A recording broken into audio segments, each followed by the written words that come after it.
Le climat en 2049, si on continue sur la trajectoire actuelle, c'est carrément le film d'horreur. C'est-à-dire qu'on est déjà à plus 1,1, 1,2 degrés, sachant que les accords de Paris demanderaient qu'on reste à 1,5 degrés à la fin du siècle.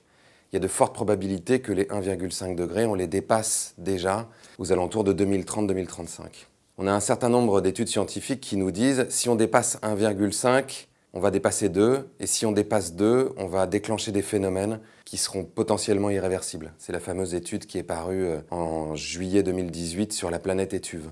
Qu'est-ce qui pourrait être irréversible? Par exemple, la fonte du permafrost. Ce permafrost, il emprisonne des quantités très importantes de carbone et de méthane.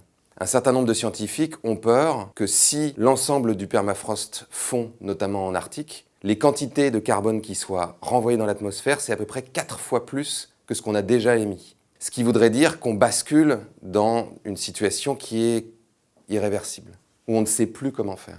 On ne sait plus comment aller rechercher ce carbone, on ne sait plus comment arrêter l'emballement du climat.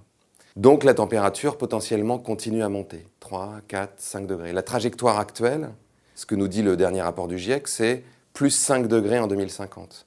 Certains industriels, plus cyniques, je pense notamment à BP et HL, ont des scénarios internes qui, eux, misent sur 2050, plus 5 degrés. À plus 5 degrés, le directeur de l'Institut climatique de Potsdam a fait une espèce de modélisation qui dit qu'on pourrait seulement être 1 milliard sur cette planète. Pas 6, pas 7, pas 8, seulement 1 milliard. Pourquoi? Parce que, d'une part, un certain nombre de pays vont devenir inhabitables.